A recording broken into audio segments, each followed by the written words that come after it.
आज का वीडियो एक मैराथन वीडियो है जो कि यूपीपीसीएस को टारगेट करके बनाया गया है और इसमें जो आप इम्पोर्टेंट टॉपिक है उसको कवर करने की कोशिश है। उसका पार्ट 1 है। पार्ट 2 1 या 2 दिन में पार्ट 2 भी अपलोड कर देंगे। आज की वीडियो में हम लोग बात करेंगे केंद्रीय बजट, फॉरेस्ट रिपोर्ट, सेंसस यानी जनगणना की और इम्पोर्टेंट जो संविधान संशोधन है, खेल जगत, अवार्ड, ऐसे महत्वपूर्ण जो टॉपिक है उसको हम इस वीडियो में कवर करने वाले हैं। आप लोगों से रिक्वेस्ट है कि आप लोग इस वीडियो को ज़्यादा से ज़्यादा शेयर कीजिए और प्लीज़ अपने फ्रेंड या जिस भी सर्कल में आप शेयर कर रहे हैं उनसे वीडियो को सब्सक्राइब करने के लिए भी बोलिए और कमेंट बॉक्स में ज़रूर बताया करिए कि आपको मेरा वीडियो कैसा लग रहा है, तो इसे और अच्छा करने का जो है प्रयास करेंगे। तो चलिए स्टार्ट करते हैं आज का वीडियो। पहला टॉपिक यहाँ पे आप लोग देख रहे हैं केंद्रीय बजट है। केंद्रीय बजट की बात करेंगे। यूपी बजट मैंने करा दिया है, आप प्लेलिस्ट में जाके यूपी बजट को देख सकते हैं। केंद्रीय बजट, और इसमें इस वीडियो में सिर्फ इम्पोर्टेंट चीज़ें करा रहे हैं, जो कि ये पूरा बजट एकदम डिटेल में नहीं है। बजट के की पॉइंट हैं जो कि एग्जाम में पूछे जा सकते हैं। केंद्रीय बजट ये जो है फाइनेंस मिनिस्टर निर्मला सीतारमण जी के द्वारा पेश किया गया है। भारत की पहली पूर्णकालिक रक्षा मंत्री भी रह चुकी हैं और फिलहाल वर्तमान में जो है ये वित्त मंत्री हैं। तो रक्षा मंत्री और वित्त मंत्री पूर्णकालिक रूप से भारत की पहली है। इससे पहले इंदिरा गांधी जी थी, लेकिन वो पूर्णकालिक नहीं थी। पीएम पद पे रहते हुए उन्होंने रक्षा मंत्री और वित्त मंत्री का जो है कार्यभार संभाला था। इस बजट में फाइनेंस मिनिस्टर जी के द्वारा 4 इंजन जो है बताए गए हैं। विकास के 4 इंजन को टारगेट किया गया है कि ये लक्ष्य है, इसको पूरा करना है। तो इसमें पहला इंजन जो है वो कृषि का है। कृषि जो कि आज भी जो है अर्थव्यवस्था की रीढ़ कही जाती है। तो पहले पे कृषि है, सेकंड पे एमएसएमई सूक्ष्म लघु एवं मध्यम उद्योग की बात किया जा रहा है और थर्ड पे इन्वेस्टमेंट यानी निवेश की बात है और फोर्थ इंजन जो है यहाँ पे इंपोर्ट की बात नहीं की जा रही है, एक्सपोर्ट की बात की जा रही है। यानी हम निर्यात करने पे अभी तक हम क्या करते हैं, मैक्सिमम चीज़ों को आयात करते हैं, तो यहाँ पे निर्यात करने पे ज़्यादा जोर दिया जाएगा। तो ये चीज़ ध्यान देना है। फिर से ये 4 इंजन आपको पता होने चाहिए, एकदम रट लीजिए इसको। ये 4 इंजन कृषि, सूक्ष्म एवं लघु उद्योग, निवेश, निर्यात। एक बार फिर से बोल रहा हूँ, कृषि, एमएसएमई उद्योग, निवेश यानी इन्वेस्टमेंट और निर्यात। उद्देश्य क्या है इसका बजट का, तो सभी क्षेत्रों में संतुलित विकास। थीम याद रखिएगा, सबका साथ सबका विकास नहीं है थीम, जो कि रटा रटाया नारा है। यहाँ पे थीम है सबका विकास, केवल सबका विकास, इतनी सी थीम है। तो यहाँ पे थीम सबका विकास है। फाइनेंस मिनिस्टर निर्मला सीतारमण जी द्वारा प्रस्तुत किया गया है। 4 विकास के इंजन है, कृषि है, एमएसएमई है, इन्वेस्टमेंट है और निर्यात है। बात करेंगे हम पहले इंजन की। तो इसमें क्या है, पहला कृषि जो है पहला इंजन है। इसमें एक योजना लाई गई है और योजना मोस्ट इम्पोर्टेंट है, इसको आप मार्क कर लीजिए। मोस्ट इम्पोर्टेंट में पीएम धन धान्य कृषि योजना। पीएम धन धान्य कृषि योजना, इसके अंतर्गत 100 जिले कवर किए जाएंगे। याद रखना है कि इस योजना के अंतर्गत कितने जिले कवर हो रहे हैं, 100 जिले, और 1.7 करोड़ किसान लाभान्वित हो रहे हैं। ये उद्देश्य क्या है, सिंचाई एवं फसल भंडारण सुविधा के लिए जो योजना लाई गई है। तो पीएम धन धान्य कृषि योजना ये सिंचाई एवं फसल भंडारण सुविधा के लिए है और इसमें कितने जिलों को कवर किया जा रहा है, तो ये ज़्यादा इंपॉर्टेंट है, 100 जिले कवर हो रहे हैं। नेक्स्ट बात करेंगे केसीसी, किसान क्रेडिट कार्ड। किसान क्रेडिट कार्ड जो कि 1998 से शुरू हुआ है और इसकी जो सीमा थी, मतलब कि केसीसी की एक लिमिट थी कि 3 लाख से ज़्यादा इस पे लोन नहीं मिलता था। अब इसकी सीमा को बढ़ा के 5 लाख कर दिया गया है। तो केसीसी की लिमिट को 3 लाख से बढ़ाकर 5 लाख कर दिया गया है। याद रखना है, ये 1998 में शुरू हुआ था। नेक्स्ट बात करेंगे दलहनों में आत्मनिर्भरता। तो जो दलहन है जिसमें तूर, उड़द एवं मसूर, इन 3 दलहनों पे फोकस किया गया है। तूर, उड़द, मसूर, इनमें जो है आत्मनिर्भर बनने की बात की जा रही है कि इसमें जो है हम लोग आत्मनिर्भर हो सके। तो 6 वर्ष के लिए इस मिशन की घोषणा की गई है। तो दलहनों में आत्मनिर्भरता मिशन जो है 6 वर्ष के लिए है। इसमें कौन कौन सी दाल को टारगेट किया गया है? तो तूर, उड़द और मसूर की दाल को टारगेट किया गया है। ये जलवायु अनुकूलन बीज हैं। केंद्रीय एजेंसी नाफेड और एनसीसीएफ, याद रखना है दोनों केंद्रीय एजेंसी नाफेड और एनसीसीएफ द्वारा अगले 4 वर्षों में, ये भी याद रखना है, अगले 4 वर्षों में किसानों से तूर, उड़द व मसूर की खरीद करेगी। तो इसमें दालानों में आत्मनिर्भरता मिशन 6 वर्ष के लिए है। तूर, उड़द, मसूर पे ये केंद्रित है और ये दोनों एजेंसी नाफेड और एनसीसीएफ 4 वर्षों के लिए इसमें जो है खरीद करने, मतलब स्टार्टिंग 4 वर्षों के लिए ये खरीद करेंगी। इसमें केसीसी की बढ़ी हुई सीमा से 7.7 करोड़ किसानों को लिए ऋण जो है आसान होगा। केसीसी की जो सीमा बढ़ी है, केसीसी अभी जो ऊपर बात की है किसान क्रेडिट कार्ड, इससे 7.7 करोड़ किसानों को जो है ऋण के लिए आसानी होगी, मतलब इतने किसान इससे लोन वोन लेते हैं। उच्च उपज वाले बीजों के लिए इसमें राष्ट्रीय मिशन शुरू किया गया है। कपास उत्पादकता मिशन, याद रखना है इसको, एक पहल चलाई गई है कपास उत्पादकता मिशन। ये 5 साल की पहल है, 5 साल के लिए। तो डायरेक्ट क्वेश्चन आएगा कि जो है बजट में कपास उत्पादकता मिशन का लक्ष्य कितने साल तक के लिए है, कितने कितने साल टारगेट करके इस मिशन को स्टार्ट किया गया है? तो 5 साल के लिए। बिहार में मखाना बोर्ड, याद रखना, मखाना बोर्ड की स्थापना कहाँ हुई? बिहार में। फलों व सब्जियों के लिए व्यापक कार्यक्रम चलाए गए हैं और उद्देश्य है आपूर्ति को बढ़ावा देना। इम्पोर्टेंट, मत्स्य विकास, जो की पॉइंट बता रहा हूँ वहीं से क्वेश्चन बनेगा। मत्स्य विकास अंडमान व निकोबार एवं लक्षद्वीप पर ध्यान केंद्रित है। तो मछली पालन के जो है उसको डेवलप करने के लिए, उसके विकास के लिए अंडमान निकोबार और लक्षद्वीप, ये दोनों केंद्र शासित प्रदेश हैं, यहाँ पे ध्यान केंद्रित किया गया है। विशिष्ट आर्थिक क्षेत्र भी विकसित किया जाएगा इसके लिए, मत्स्य विकास के लिए। असम में यूरिया संयंत्र की स्थापना, तो ये कहाँ पे हुई है? ब्रह्मपुत्र घाटी उर्वरक निगम लिमिटेड के परिसर में। ब्रह्मपुत्र घाटी उर्वरक निगम लिमिटेड के परिसर में। आप डायरेक्ट सिर्फ ये भी याद रखेंगे तो चल जाएगा कि असम में यूरिया संयंत्र की स्थापना हुई है। तो एक बार मैं यहाँ से जो बजट का पहला इंजन है उसको फास्ट मोड में फिर से रिवीजन करा दे रहा हूँ। पीएम धन धान्य कृषि योजना के अंतर्गत 100 जिले कवर किए जाएंगे। ये सिंचाई व फसल भंडारण सुविधा के लिए शुरू की गई है। केसीसी यानी किसान क्रेडिट कार्ड की लिमिट को बढ़ाकर 3 लाख से 5 लाख कर दिया गया। अब इसमें 5 लाख तक का लोन मिल सकता है। केसीसी 1998 में शुरू हुई थी। दालों में आत्मनिर्भरता की बात करेंगे तो ये बजट में 6 वर्षीय मिशन की घोषणा की गई है, जिसमें 3 दाल को केंद्र में रखा गया है, तूर, उड़द व मसूर। केंद्रीय एजेंसी नाफेड और एनसीसीएफ द्वारा 4 वर्षों के लिए इन 3 दालों की खरीद की जाएगी। केसीसी की बढ़ी हुई सीमा से 7.5 करोड़ के आसपास किसान जो हैं उनके लिए ऋण आसान हो जाएगा। उच्च उपज वाले जो बीज हैं उनके लिए राष्ट्रीय मिशन चलाया गया है। इम्पोर्टेंट है कपास उत्पादकता मिशन, ये 5 साल की पहल शुरू की गई है कपास को बढ़ावा देने के लिए। मखाना बोर्ड मोस्ट इम्पोर्टेंट है, ये बिहार में इसकी स्थापना हुई है। मत्स्य विकास के लिए आपको अंडमान निकोबार और लक्षद्वीप का नाम याद रखना है। और यूरिया संयंत्र की स्थापना असम में हुई है। नेक्स्ट बात करेंगे सेकेंड इंजन की, जो है एमएसएमई, तो सूक्ष्म एवं लघु उद्योग वाला जो है उसमें बात करेंगे कि एमएसएमई वर्गीकरण में क्या हुआ है, निवेश जो है 2.5 गुना किया गया है। देखिए इसमें कई चीज़ें यहाँ पे हैं, डिटेल में जाएंगे तो इसमें हर चीज़ मतलब बताया गया है कि कौन सा उत्पादक है जिसको 2.5 गुना, तो ये नहीं आपको याद रखना है फिलहाल। निवेश के लिए कितना बढ़ाया गया है, निवेश 2.5 गुना कर दिया गया है और कुल कारोबार कितना हो गया, 2 गुना। ये की पॉइंट आपको मिल जाएगा क्वेश्चन में, यहीं से पूछेगा कि निवेश कितना हुआ है, 2.5 गुना। एमएसएमई का जो वर्गीकरण किया गया है, एमएसएमई को कैटेगराइज किया गया है, उसमें निवेश को कितना गुना बढ़ाया गया है, 2.5 गुना। कुल कारोबार 2 गुना बढ़ाया गया है।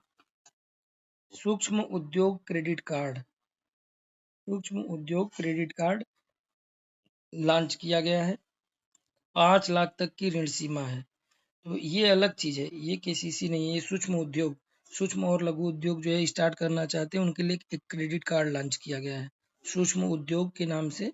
तो उसका पूरा नाम है सूक्ष्म उद्योग क्रेडिट कार्ड। इसमें 5 लाख तक की ऋण सीमा है। 10 लाख उद्यमी इससे लाभान्वित होंगे। एमएसएमई के लिए ऋण कवर, एमएसएमई के लिए ऋण कवर कितना किया गया है, तो 5 करोड़ से बढ़ाकर इसे 10 करोड़ कर दिया गया है। तो MSME के लिए ऋण कवर की सीमा 5 करोड़ से बढ़ाकर 10 करोड़ कर दी गई है। इम्पोर्टेंट है, याद रखिएगा इसे। Focus product scheme, focus product scheme याद रखिएगा, ये मोस्ट इम्पोर्टेंट है। फोकस उत्पादकता मिशन, ये जो है चमड़ा व फुटवियर के लिए, चमड़ा व फुटवियर उद्योग के लिए कौन सा लॉन्च किया गया स्कीम? तो फोकस प्रोडक्ट स्कीम लॉन्च की गई है।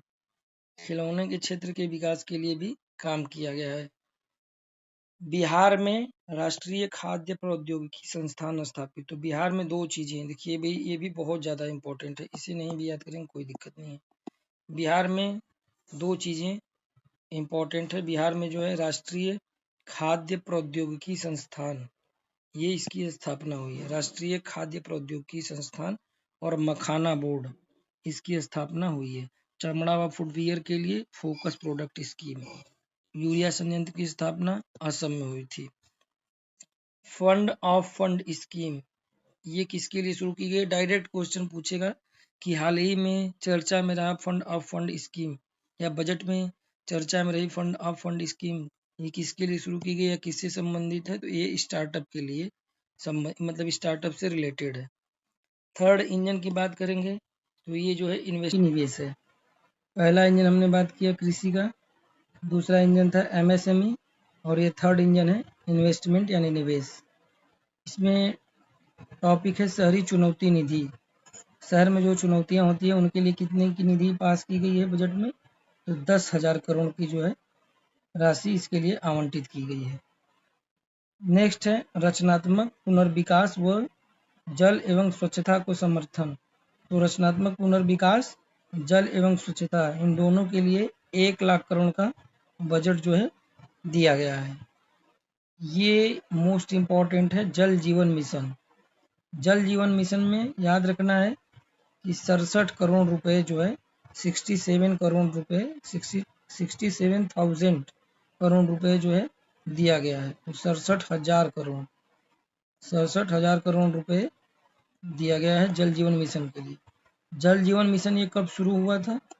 ये 2014 में स्टार्ट हुआ था, लेकिन इसकी अवधि को बढ़ा के 2028 तक कर दिया गया है। तो जल जीवन मिशन ये इम्पोर्टेंट है कि कब तक किया गया है। जल जीवन मिशन 2014 में शुरू हुआ, 67,000 करोड़ रुपए का इसमें बजट दिया गया है और 2028 तक की अवधि के लिए इसे बढ़ा दिया गया है। इसका मुख्य उद्देश्य था ग्रामीण जलापूर्ति, मतलब जो गांव में है वो जल की आपूर्ति करने के लिए। तो 15 करोड़ परिवार को इससे लाभ मिलने वाला है जल जीवन मिशन से। समुद्री विकास निधि के लिए कितना है? तो 25,000 करोड़ रुपए का जो है कोष दिया गया है और इसमें 49% जो है गवर्नमेंट द्वारा योगदान दिया जाएगा। समुद्री विकास निधि 25,000 करोड़ का कोष। Day care cancer centre, day care cancer centre स्थापित किए जाएंगे अगले 3 वर्षों में। अगले 3 वर्षों में सभी जिला अस्पतालों में इसकी स्थापना करने का लक्ष्य बनाया गया है। डे केयर कैंसर सेंटर, और ये 200 सेंटर स्थापित किए जाएंगे 2025-26 में। 200 सेंटर और 3 वर्षों में सभी जिला अस्पतालों में। भारतीय भाषा पुस्तक योजना, भारतीय भाषा पुस्तक योजना, इसका उद्देश्य डिजिटल बुक उपलब्ध कराना। तो ये भारतीय भाषा पुस्तक योजना किस लिए लॉन्च की गई है? डिजिटल बुक उपलब्ध कराने के लिए। विकसित भारत के लिए परमाणु ऊर्जा मिशन, नेक्स्ट जो है विकसित भारत के लिए परमाणु ऊर्जा मिशन, ये मोस्ट इम्पोर्टेंट है। परमाणु ऊर्जा मिशन विकसित भारत के लिए, इसमें क्या करना है? 20,000 करोड़ रुपए की राशि आवंटित हुई है और स्मॉल मॉड्यूलर रिएक्टर विकसित करना है। विकसित भारत के लिए परमाणु ऊर्जा मिशन के तहत स्मॉल मॉड्यूलर रिएक्टर विकसित किए जाएंगे जो वर्ष 2033 तक 5 SMR विकसित करने का जो है लक्ष्य रखा गया है। 2033 तक कितना लक्ष्य है? 5 SMR विकसित करना है। इसमें गवर्नमेंट दायित्व के साथ या निजी क्षेत्र के लिए भी सक्रिय भागीदारी है। देखिए इसको एक बार फिर से रिवाइज करा रहा हूँ कि परमाणु ऊर्जा मिशन, इसमें कितनी राशि है? 20,000 करोड़। और इसमें क्या विकसित करना है? SMR मतलब स्मॉल मॉड्यूलर रिएक्टर, और 2033 तक टारगेट है 5 स्मॉल मॉड्यूलर रिएक्टर विकसित करने का। नेक्स्ट बात करेंगे बिहार में ग्रीनफील्ड एयरपोर्ट। बिहार में ग्रीनफील्ड एयरपोर्ट विकसित किया जा रहा है। तो 3 चीज़ें बिहार में हो गई। पहला मखाना बोर्ड हो गया, फिर खाद्य वाला जो संयंत्र था वो स्थापित किया गया, और ये ग्रीनफील्ड एयरपोर्ट। तो बिहार के पटना में ग्रीनफील्ड एयरपोर्ट डेवलप किया जा रहा है। और ब्राउनफील्ड एयरपोर्ट पहले से था बिहार में बिहटा में। नेक्स्ट बात करेंगे, एक बहुत ही इम्पोर्टेंट परियोजना चलाई गई है पश्चिमी कोसी नदी, जो कि बिहार में जो है बिहार का शोक बोला जाता है इसे। तो पश्चिमी कोसी नहर ERM परियोजना, ये मिथिलांचल में इसको जो है शुरू किया गया है। बिहार में सिंचाई और संरचना के विकास हेतु वित्तीय सहायता। तो जो कोसी नदी बिहार में शोक का कारण बनती है, यानी बहुत ही बाढ़ और तबाही मचाती है, तो उसके लिए जो है एक इंफ्रास्ट्रक्चर डेवलप करना है, जिससे कि वो ज़्यादा से ज़्यादा उसका लाभ लिया जा सके। उसके लिए जो है ये शुरू की गई है पश्चिमी कोसी नहर ERM परियोजना। नेक्स्ट बात करेंगे चौथे इंजन की, तो ये निर्यात से संबंधित है। इसमें एक मिशन लॉन्च किया गया है, निर्यात संवर्धन मिशन। संवर्धन मतलब बढ़ावा देना किसी चीज़ को, तो निर्यात को बढ़ावा देने के लिए एक मिशन लॉन्च किया गया है, जिसका नाम है निर्यात संवर्धन मिशन।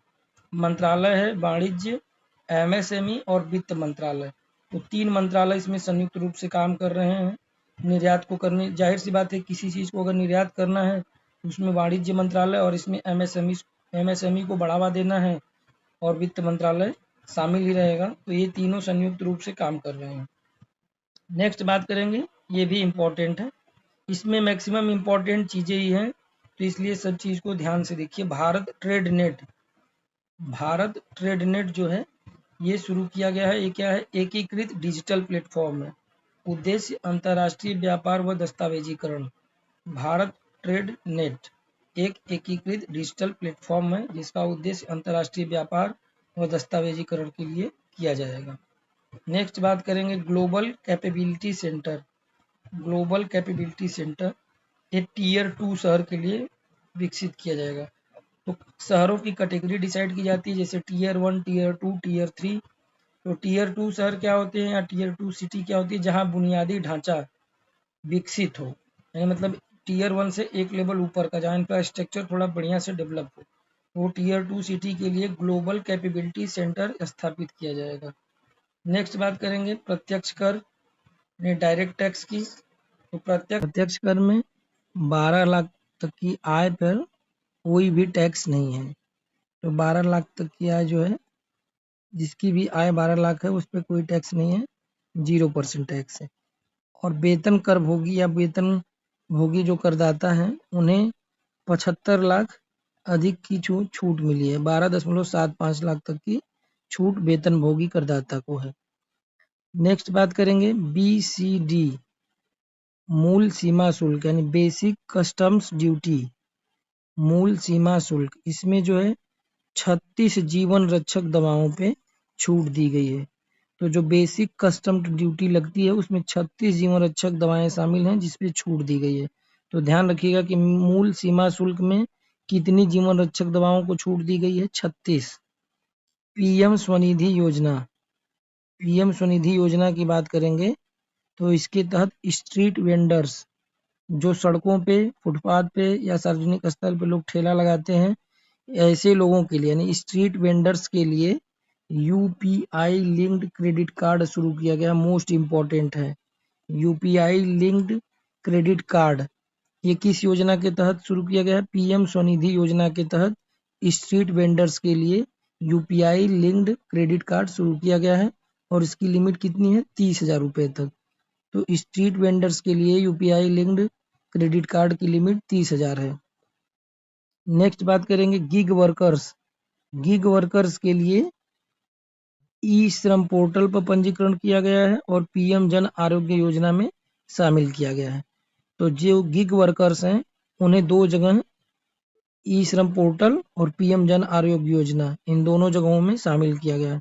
गिग वर्कर्स किसे कहते हैं? तो अल्पकालिक अनुबंधों पर कार्य करने वाले, जो मतलब कॉन्ट्रैक्ट बेस पे काम करते हैं, जैसे फूड डिलीवरी, ओला उबर चलाने वाले जो ड्राइवर होते हैं, लेखक, और बहुत सी लोग इसमें जो है शामिल होते हैं, जो अल्पकालिक अवधि के लिए एक कॉन्ट्रैक्ट पे काम करते हैं उन्हें गिग वर्कर्स बोलते हैं। तो गिग वर्कर्स को ई श्रम पोर्टल और पीएम जन आरोग्य योजना में शामिल किया गया है। 50,000, याद रखिएगा नंबर इंपॉर्टेंट है। 50,000 अटल टिंकरिंग लैब खोला जाएगा और इसका उद्देश्य है कि 5 वर्षों में ये सभी गवर्नमेंट स्कूल में स्थापित किए जाएंगे। तो अगले 5 वर्षों में सभी गवर्नमेंट स्कूल में अटल टिंकरिंग लैब स्थापित करना है।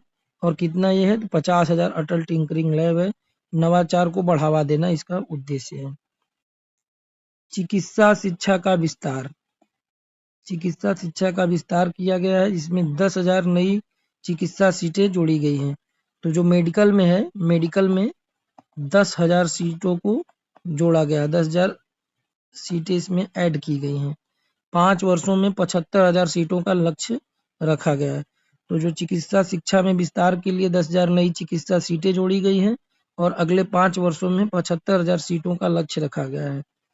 ग्रामीण क्रेडिट स्कोर, इसमें सिर्फ ये याद रखना कि स्वयं सहायता समूह से जुड़ा हुआ है। ग्रामीण क्रेडिट स्कोर, ये स्वयं सहायता समूह के लिए ऋण सुविधाओं की पहुंच, तो स्वयं सहायता समूह के माध्यम से ऋण सुविधाओं की पहुंच को जो है आसान बनाना है ग्रामीण क्रेडिट स्कोर के माध्यम से। जन विश्वास विधेयक 2.0, याद रखिए जन विश्वास विधेयक, इसके अंतर्गत 100 से अधिक विधिक प्रावधानों को, जन विश्वास विधेयक लाया गया है, उसमें 100 से अधिक विधिक प्रावधानों को गैर आपराधिक श्रेणी में शामिल किया गया है। गैर आपराधिक श्रेणी में शामिल किया गया है 100 से अधिक विधिक प्रावधानों को। स्वामी फंड 2.0, इसमें 15,000 करोड़ का फंड दिया गया है। उद्देश्य क्या है, सरकारी बैंकों व निजी निवेशकों के योगदान के लिए। तो इसमें सरकारी बैंक और निजी निवेशक ये दोनों मिलके इसमें काम करने वाले हैं। स्वामी फंड 2.0, 15,000 करोड़ का इसमें जो है फंड दिया गया है। बीमा क्षेत्र में एफडीआई, याद रखिएगा ये क्वेश्चन कई एग्जाम में पूछ भी चुका है, आगे भी पूछ सकता है कि बीमा क्षेत्र में जो एफडीआई है उसकी जो है 74% से बढ़ाकर उसे 100% कर दिया गया है। तो बीमा क्षेत्र में एफडीआई को 74% से बढ़ाकर 100% कर दिया गया है। ये उन कंपनियों के लिए है जो अपना पूरा प्रीमियम भारत में निवेश कर रही हैं। तो भारत में निवेश करने वाली कंपनियां जो कि पूरा प्रीमियम 100% भारत में ही निवेश कर रही हैं, उनके लिए एफडीआई 74% से बढ़ाकर 100% कर दी गई है। राज्यों का निवेश मित्रता सूचकांक जारी किया गया है। उद्देश्य सहकारी संघवाद को बढ़ावा देना। निवेश मित्रता सूचकांक जारी किया गया है बजट में, उद्देश्य है सहकारी संघवाद को बढ़ावा देना। अब नेक्स्ट फॉरेस्ट रिपोर्ट की बात हम करने वाले हैं। सबसे पहले बात करेंगे कि फॉरेस्ट रिपोर्ट किसके द्वारा जारी की जाती है। तो पर्यावरण एवं जलवायु परिवर्तन मंत्रालय के द्वारा यह रिपोर्ट जारी की जाती है। और 2023 में जो रिपोर्ट जारी हुई थी वन स्थिति रिपोर्ट या फिर फॉरेस्ट रिपोर्ट, ये 18वीं रिपोर्ट थी। ये द्विवार्षिक आधार पर जारी की जाती है। इससे पहले 2021 में जारी की गई थी 17वीं, और 18वीं ये है 2023 में। 1987 से ये जारी की जा रही है द्विवार्षिक आधार पे।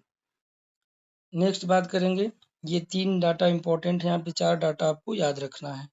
वन एवं वृक्ष का क्षेत्रफल, यानी वनावरण और वृक्षावरण दोनों को मिला के, वन और वृक्ष दोनों को मिलाकर जो क्षेत्रफल है 8,27,356, 8,27,356.95 वर्ग किलोमीटर, ये वन और वृक्ष दोनों को मिलाकर क्षेत्रफल है, जो कि परसेंटेज में 25.17% है।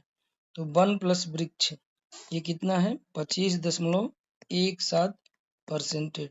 पूरे भौगोलिक क्षेत्रफल का 25.17% जो है वन और वृक्ष का क्षेत्रफल है। जिसमें केवल वन की बात करेंगे तो ये 21.76% है, और वृक्ष आवरण की बात करेंगे तो ये 3.41% है।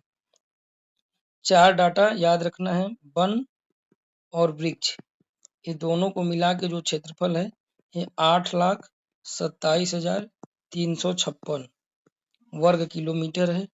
इसमें बात करेंगे वन का कितना है, 21.76%, और वृक्ष का आवरण परसेंटेज में कितना है तो 3.41, और दोनों को मिला के वन प्लस वृक्ष को 25.17। ये 4 चीजें हमें याद रखनी है, मोस्ट इम्पोर्टेंट है।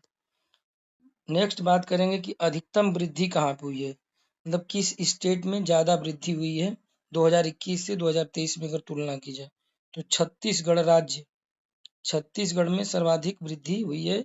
उसके बाद उत्तर प्रदेश सेकेंड नंबर पे वृद्धि के मामले में उत्तर प्रदेश है, और थर्ड पे उड़ीसा। छत्तीसगढ़, उत्तर प्रदेश, उड़ीसा अधिकतम वृद्धि वाले राज्य हैं जो वन और वृक्ष को मिलाकर वृद्धि हुई है। वनावरण वृद्धि की बात करेंगे। वनावरण अभी हम लोग देखे हैं कितना है यहाँ पे, ये हमेशा रिकॉल करते चलिए। वनावरण 21.76% है ओवरऑल वनावरण। तो यहाँ वनावरण वृद्धि किस स्टेट में सबसे ज्यादा हुई है? मिजोरम टॉप पे है इसमें, गुजरात सेकेंड पे है और उड़ीसा थर्ड पे। मिजोरम, गुजरात, उड़ीसा, तो वनावरण में मिजोरम टॉप पे है। नेक्स्ट बात करेंगे सर्वाधिक कमी की। सर्वाधिक कमी कहाँ पे हुई है? मध्य प्रदेश। जहाँ पे क्षेत्रफल सबसे अधिक है वहीं पे सर्वाधिक कमी हुई है।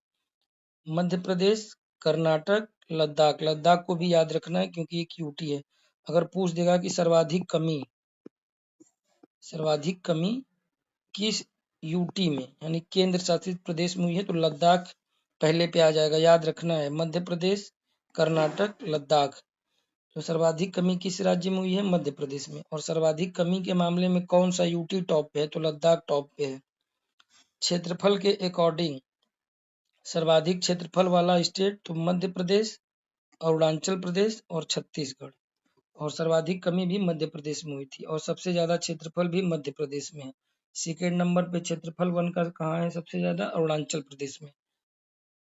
वनावरण में प्रतिशत की दृष्टि से देखेंगे तो लक्षद्वीप टॉप पे है, मिजोरम सेकेंड पे है और थर्ड पे अंडमान निकोबार है। फिर वनावरण में ऐसे देखे थे तो मिजोरम टॉप पे था, और प्रतिशत की दृष्टि से अगर देखेंगे तो लक्षद्वीप टॉप पे आ जाएगा, मिजोरम सेकेंड पे। यहाँ पे देखिए वनावरण में मिजोरम टॉप पे था और गुजरात सेकेंड नंबर पे। और वनावरण में प्रतिशत की दृष्टि से अगर देखेंगे तो लक्षद्वीप टॉप पे है और मिजोरम सेकेंड पे। 19 स्टेट और यूटी, 19 स्टेट एंड यूटी ऐसे हैं जहाँ पे 33% से अधिक वनावरण क्षेत्र शामिल है।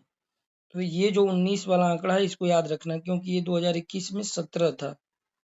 17 राज्य या जो है केंद्र शासित प्रदेश ऐसे थे जहाँ पे 33% से अधिक वनावरण क्षेत्र था, लेकिन इस बार ये बढ़कर आंकड़ा 19 हो गया है।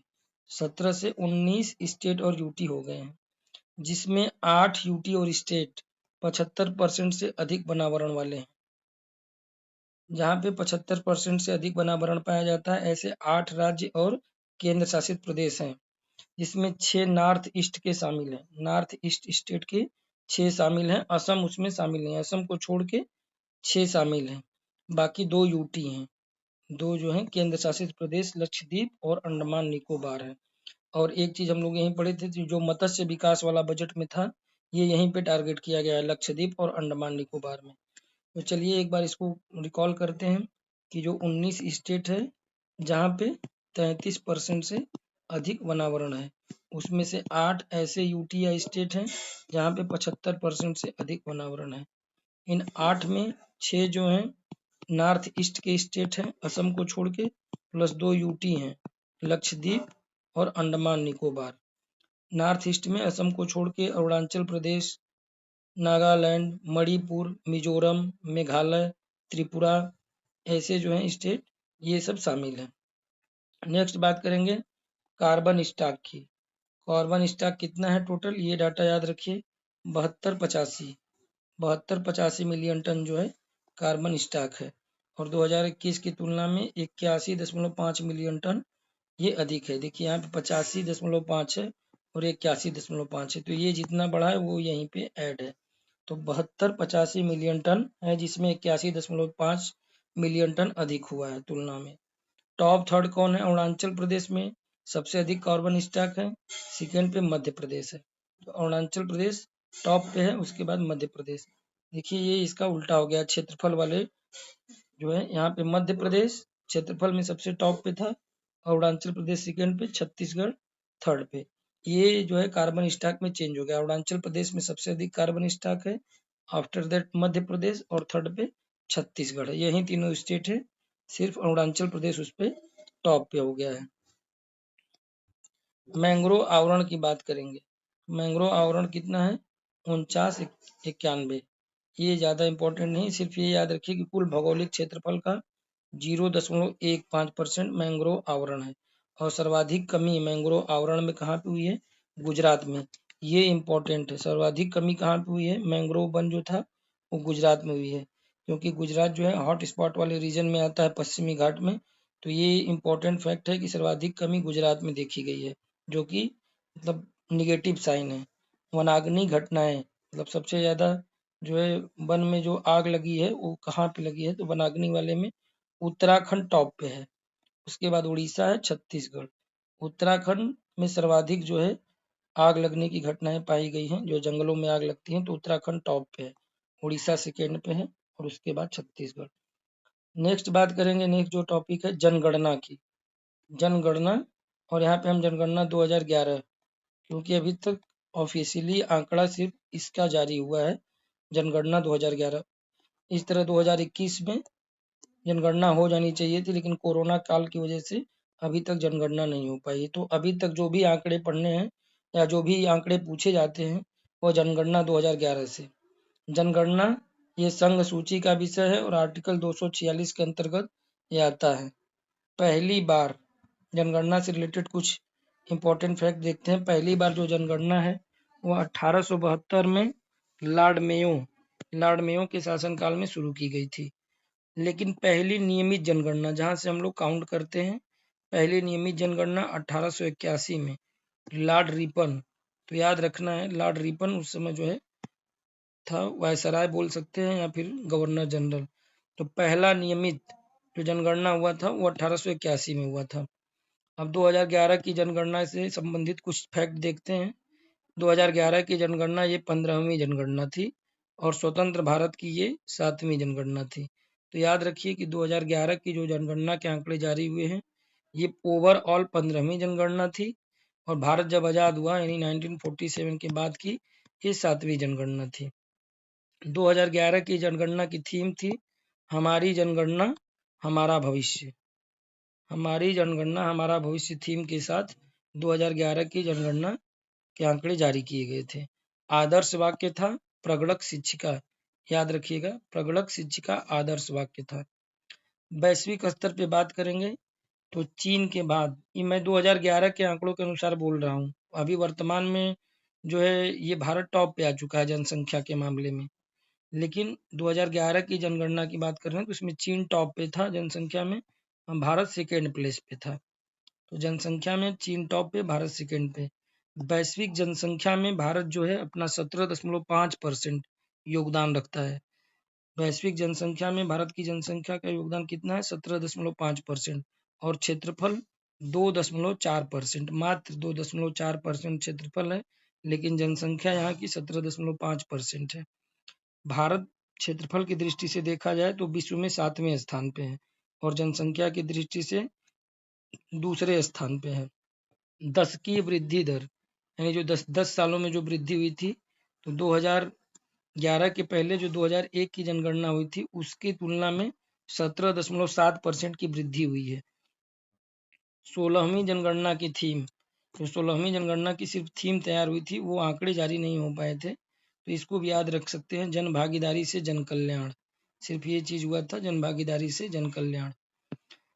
1921 इसे जो है महाविभाजक वर्ष के रूप में देखा जाता है। महाविभाजक वर्ष क्यों कहा जाता है? तो इस समय जो जनसंख्या थी उसमें जो है आमूलचूल परिवर्तन हुआ था, यानी जनसंख्या ईयर दर ईयर बढ़ती जा रही थी, लेकिन 1921 में बहुत बड़ी गिरावट के साथ जो है जनसंख्या देखी गई थी। महाविभाजक वर्ष ये हुआ था। नेक्स्ट बात करेंगे, यहाँ पे कुछ आंकड़े हैं, इंपॉर्टेंट फैक्ट लिखा हुआ है, ये याद रखेंगे कि 1921 को महाविभाजक वर्ष के रूप में जाना जाता है। नेक्स्ट यहाँ पे बात करने वाले हैं कि कुल जनसंख्या, यहाँ पे कुल जनसंख्या कितनी थी 2021 की गणना के अनुसार? तो भारत की कुल जनसंख्या 121 करोड़ थी, 121.08 करोड़। तो कुल जनसंख्या 121 करोड़, जिसमें लिंगानुपात कितना था? तो 943 था 1000। तो 1000 पुरुषों पे 943 महिलाएं थी। 10 की वृद्धि दर हम ऊपर देख चुके हैं 17.7% थी। जन घनत्व कितना था, यानी 1 वर्ग किलोमीटर में कितने व्यक्ति निवास करते हैं, तो ये 382, तो जन घनत्व 382 था। 121 करोड़ में मेल की पॉपुलेशन कितनी थी, तो ये जो है 62 करोड़ थे और परसेंटेज में 51.47, और फीमेल कितनी थी, तो 58.75 करोड़, और परसेंटेज की बात करेंगे तो 48। तो हमें परसेंटेज ज़्यादा इम्पोर्टेंट है। मेल में परसेंटेज 51.47 और फीमेल में 48, इतना जो है परसेंटेज था। 0 से 6 वर्ष के अगर बच्चों को देखेंगे तो उनकी जनसंख्या 16 करोड़ थी, यानी 13.6%। नगरीय आबादी, जो नगरीय जनसंख्या थी वो 31.16% और ग्रामीण जनसंख्या 68.84%।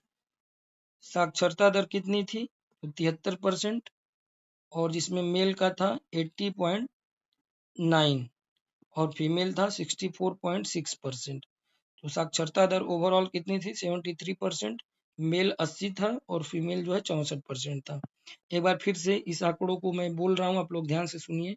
कुल जनसंख्या 121 करोड़ थी, जिसमें मेल जो था 51%, डायरेक्ट याद रखिए 51, और फीमेल जो थी 48 के 48.5%, जैसे 48.5। 0 से 6 वर्ष के बच्चे 13.6%। नगरीय बात करेंगे, नगरीय आबादी कितनी थी, 31%, और ग्रामीण आबादी 68.84। आज भी ग्रामीण आबादी लगभग 60%, ये भारत की जो है ये गांव में ही रहती है। नेक्स्ट बात करेंगे, नेक्स्ट टॉपिक जो है लिंगानुपात की। तो लिंगानुपात में टॉप जो है ये कौन सा है, तो लिंगानुपात में टॉप केरल है, पुदुचेरी सेकेंड पे आता है और तमिलनाडु थर्ड पे। तो लिंगानुपात में टॉप पे कौन सा राज्य है, केरल है। न्यूनतम लिंगानुपात वाला हरियाणा है। याद रखना है कि लिंगानुपात में टॉप पे कौन है, केरल, और न्यूनतम में हरियाणा है। सेकेंड पे दमन दीव है और थर्ड पे जम्मू कश्मीर है। लिंगानुपात वाले टॉप राज्य कौन है, केरल, पुदुचेरी, तमिलनाडु। यहाँ पुदुचेरी जो है यूटी है। और न्यूनतम में कौन है, हरियाणा, दमन दीव, जम्मू कश्मीर, याद रखना है। साक्षरता दर, तो साक्षरता दर अधिकतम किस राज्य की है, तो केरल की है। सेकेंड पे मिजोरम और थर्ड पे गोवा। केरल, मिजोरम, गोवा। साक्षरता दर वाले टॉप थर्ड जो स्टेट है उसमें केरल टॉप पे है, मिजोरम सेकेंड पे, गोवा थर्ड पे। न्यूनतम की बात करेंगे, न्यूनतम साक्षरता दर कहाँ पे है, तो बिहार की है, और सेकेंड पे अरुणाचल प्रदेश है, और थर्ड पे राजस्थान। पुरुष साक्षरता दर की बात करेंगे तो पुरुष साक्षरता दर अधिकतम कहाँ पे है, केरल में है, सेकेंड पे मिजोरम और थर्ड पे गोवा। तो देखिए ओवरऑल साक्षरता में जो 3 स्टेट है वहीं जो है पुरुष में भी सेम है। यहाँ पे आप ये देख सकते हैं, केरल, मिजोरम, गोवा, ये साक्षरता में टॉप है ओवरऑल मेल और फीमेल मिला के। केवल पुरुष साक्षरता की बात करेंगे तो उसमें भी केरल टॉप पे है, मिजोरम सेकंड पे, गोवा थर्ड पे है। और ये आंकड़े जो हैं बिहार और अरुणाचल प्रदेश वाले भी यहाँ न्यूनतम वाले सेम है पुरुष के लिए। महिला साक्षरता में भी सेम डेटा है, देखिए यहाँ पे केरल, मिजोरम, गोवा। तो याद साक्षरता वाला याद रखना आसान है, केवल केरल, मिजोरम, गोवा, ये ओवरऑल में भी है। मेल वाले में भी केरल, मिजोरम, गोवा है, और महिला साक्षरता में भी केरल, मिजोरम, गोवा है। न्यूनतम साक्षरता अगर ओवरऑल देखेंगे तो बिहार और सेकेंड पे अरुणाचल प्रदेश। पुरुष साक्षरता में आएंगे तो बिहार और अरुणाचल प्रदेश ही है। महिला साक्षरता में बिहार और अरुणाचल प्रदेश की जगह पे राजस्थान हो गया है। महिला साक्षरता में बिहार के बाद राजस्थान न्यूनतम में। यूटी की बात करेंगे अगर केंद्र शासित प्रदेश में कि मैक्सिमम कौन सा है, कहाँ पे साक्षरता दर, तो लक्षद्वीप टॉप पे है, उसके बाद दमन और दीव है, फिर अंडमान निकोबार है। तो यूटी में सिर्फ 2 याद रखना है, एक टॉप वाला और एक जो है न्यूनतम वाला। तो यूटी यानी केंद्र शासित प्रदेश में सबसे अधिक साक्षरता दर कहाँ पे है, लक्षद्वीप में, और मिनिमम कहाँ पे, दादरा नगर में है। हम लोग यहाँ पे भी देखे हैं, देखिए सर्वाधिक शहरी साक्षर की बात करेंगे कहाँ पे है, तो महाराष्ट्र में है। सर्वाधिक शहरी साक्षर महाराष्ट्र में। सर्वाधिक ग्रामीण साक्षर, तो ग्रामीण से रिलेटेड जो भी डेटा सर्वाधिक में आएगा उसमें यूपी, जिसे सर्वाधिक विकलांग अगर पूछेगा तो यूपी में है। तो ये चीज़ें जो है, क्योंकि यूपी की जनसंख्या बहुत ही ज़्यादा है, इस वजह से सबसे ज़्यादा जनसंख्या भारत में किसी राज्य की है तो उत्तर प्रदेश की है। तो जो भी मतलब ग्रामीण से रिलेटेड, क्योंकि सबसे सर्वाधिक ग्रामीण आबादी भी उत्तर प्रदेश में ही रहती है।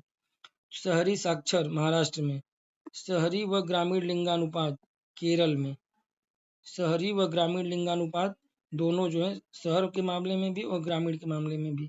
ये सर्वाधिक लिंगानुपात कहाँ पे है? केरल में। और न्यूनतम हरियाणा में। जो अभी ऊपर डेटा पढ़े हैं वही सेम चीज़ है कि लिंगानुपात में केरल टॉप पे है और न्यूनतम में लिंगानुपात में हरियाणा जो है। और सर्वाधिक 10 की वृद्धि कहाँ पे पाई गई है? तो सिक्किम में सर्वाधिक 10 की वृद्धि दर हुई है। सर्वाधिक जनसंख्या वाला धर्म तो हिंदू धर्म है।